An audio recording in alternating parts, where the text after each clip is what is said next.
When you're 10 years old, is there anything cooler in the world than a ninja? How about ninjas dismembering people and taking down tanks with nothing but a sword?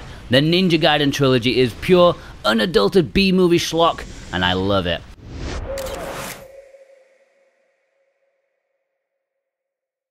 Firstly, the big question, is it Gaiden? Is it Gaiden? Well, just to please everybody, I'm going to switch between both in this review, and no, that is not a cop-out.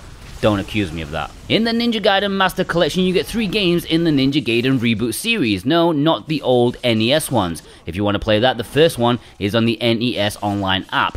The first of this reboot was originally released on Xbox, and over the various updated releases, we have what we have today, Ninja Gaiden Sigma. And all of these games got updated and upgraded, so these are kind of like the definitive versions of the games. Although some may resent that choice of words. If definitive hurt your feelings, then how about remix? Either way, they are bloody brilliant in more ways than one. Sigma 1, Ninja Gaiden Sigma 2, and Ninja Gaiden 3 Razor's Edge are the games you'll be getting in this package. These are just pure action games. The first game starts rather quaint in a ninja fortress, but by the time you get to 3, you're jumping out of attack choppers and taking down tanks and dinosaurs. The escalation is just brilliant. Subtlety is not this trilogy's strong point. Each of the games follows the same kind of concept. You're led through mostly linear environments, and every few meters or so, a gang of enemies will pop up. Reminds me of the recent Kamen Rider game which I reviewed. Obviously, these came way before that, and the concept itself is as old as 3D action games have been around. There's nothing revolutionary here, it just focuses on the combat and does so well. Ninja Gaiden 1 or 2 are slightly more open, a little more subtle in their approach, a tiny bit of exploration here and there, whereas the third game is very much a streamlined affair. You basically just go from one fight to another, with nothing much in between aside from perhaps a ridiculous cutscene. It is probably a step back in many regards, but the action focus makes it a slightly different beast to the other two, which did rub fans the wrong way back then, but you know, now that time has passed, I think there's definitely a time and place for the third game in this package. It's something a little bit different. Now, I just want to point out that this review is of the collection as a whole. I'm not getting into individual specifics too much, but I also need to tell you that you're mostly going to be seeing footage from the third game, Razor's Edge. Why? Well, due to a peculiar embargo restriction, they didn't want us showing the first 2 games without the day 1 patch. I did play the first 2 games, but I didn't record a whole lot of footage for it because I ain't waiting for that patch before starting. So when the patch did drop, I booted up a backup save file and recorded a little bit here and there, but mostly it's Razor's Edge you'll be seeing. All 3 are fantastic though. Action is tense, unrelenting, and wonderful. Your foes are resilient, aggressive, and numerous, and I'm gonna bet you're going to be on the edge of your seat with each battle if you play on the standard difficulty or higher. The combat system is rather familiar between each title despite having some small gimmicks here and there. You'll mostly be mashing the same buttons and similar combinations. It has a hack and slash feel to it similar to another franchise of Koei, Dynasty Warriors. You have a weak attack as well as stronger attack, however it is much more nuanced here as combos aren't quite so rote, and there are plenty of weapons with different combo variations. It also feels incredibly badass, jumping around, brilliant animations going on. You can throw shurikens which don't do a whole lot of damage but can buy you some time from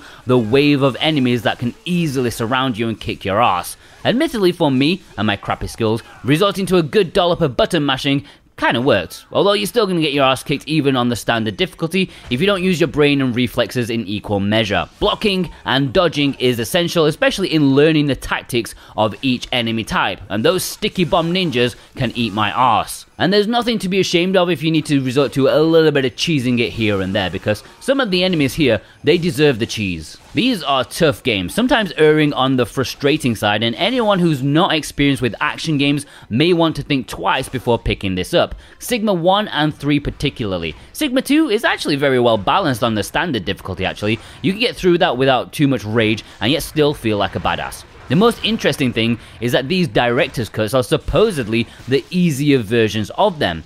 I played the original Ninja Gaiden on Xbox, but considering I can't remember what I ate for breakfast this morning, never mind 20 years ago, I can't tell you for sure how toned down it is, so I'll trust the internet on this one.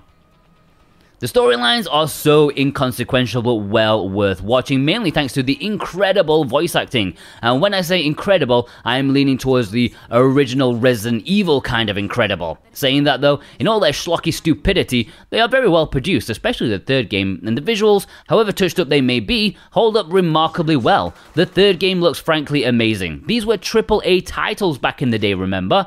Playing the second game for the first time, the opening level made my jaw drop just how amazing the visual design was. I loved it. Now, I'm not going to sit here and tell you that the performance is absolutely perfect, because it isn't. A few minor dips here and there in terms of frame rate, but barely noticeable, I would say. And overall, I was very impressed at how it ran on the Switch. The resolution, while mostly nice, can tank in certain locations, especially in handheld. Off the top of my head, the first level of Sigma 2 and the jungle level in Razor's Edge, they really struggled with the tree foliage. So you often get a massive fuzz, at least in the unpatched version. Apparently, trees are a ninja's worst enemy. But nothing I would consider too negatively, mainly because it still looks stunning 90% of the time, and I was still having a great time decapitating ninjas. That helped too. Now, I played 2 of these games before. The first game on the OG Xbox when I was a teenager and was actually good at games, and Razor's Edge, which of course I got for my Wii U collection. I don't know what it is, but maybe it's because the gaming landscape is changing, but I actually found these games far more refreshing than I did the first time around. There's no season passes, there's no loot, there's no roadmap, it's just 3 finished, quality, polished action games, and I loved playing them. What you buy is what you get. I realize I'm old now, but goddamn, it's so good to play these again. And this is the first time I had the chance to play the second game, and it is just as awesome as I've been told. Now, this release is digital only in Europe and North America. It's priced at £32.99 in the UK, at just over 10 quid a pop for each game. That is a very decent price. It's $40 in the US. You can pay an extra 20% or so if you want the deluxe edition that includes a digital art book and soundtrack, which appears as a separate app. Now, personally, I don't think the deluxe edition is worth it. The soundtrack is nice, but a little redundant stuck on the system, and the artwork is nothing to shout about. You know what would have been a good bonus for the deluxe package? How about the original trilogy? The NES games, the arcade games, they were originally on the OG Xbox game, I think, but they've been taken out over the years, so why not bring them back? That would have been a perfect bonus for buyers of the deluxe edition. And as a side note, no, you cannot buy these games separately, only as a package. Each game is about 15 hours of story mode, although the third game is quite a bit shorter if you're half decent in it. Personally, it still took me forever to beat it since, you know, it beat me to a pulp. Sadly, there is no online modes anymore, those have been gutted out, but most of the original stuff is here. There is a handful of extra modes outside of the story, and between each game, adding up, at just a random guess, I would perhaps say there's maybe 100 hours of content here if you want to do absolutely everything. But that's only if you're good enough to do those 100 hours. Yeah, I think most people won't be up to that challenge. Not much has been added either as far as I'm aware, but even still, there's definitely enough content here. However, the best option is to pick up the physical versions from Asia or Japan. These have all 3 games on one cartridge, and it has English to boot, so you're getting some sweet physical goodness to keep forever. Of these borderline essential action games, proper value for money. If you want to own the cartridge, then click the link below in the description and the pinned comment. If you do it, it also helps support the SwitchWatch team at the same time, and you get an awesome physical copy. Plus, in return, if you use those links, then you can also get a very nice 5% off if you use the coupon code SwitchWatchTV while checking out. That's all one word, SwitchWatchTV, while checking out to get 5% off this Ninja Gaiden collection and anything else from PlayAsia.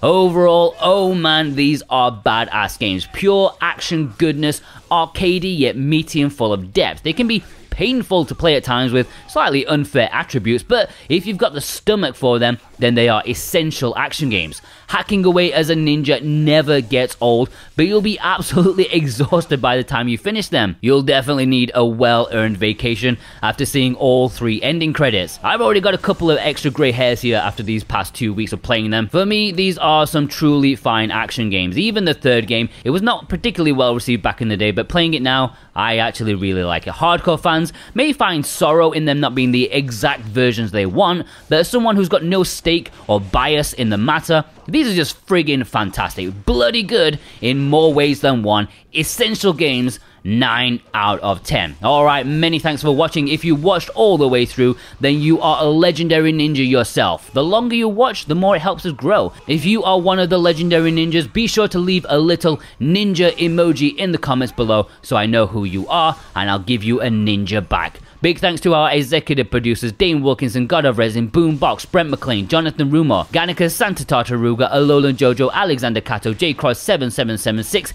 Elissa, Punky Dooster, Michael Del Polito, Cigar Trucker, Cartoon Soren, and Jack Severus. Thank you ever so much for your amazing support. If you want to pick up a physical version, don't forget to click the link below, and be sure to check out some of our other stuff. We tell you all the digital bargains on Sunday, all the Switch physical releases on Monday, and a smattering of reviews such as these. We'll see you guys over there.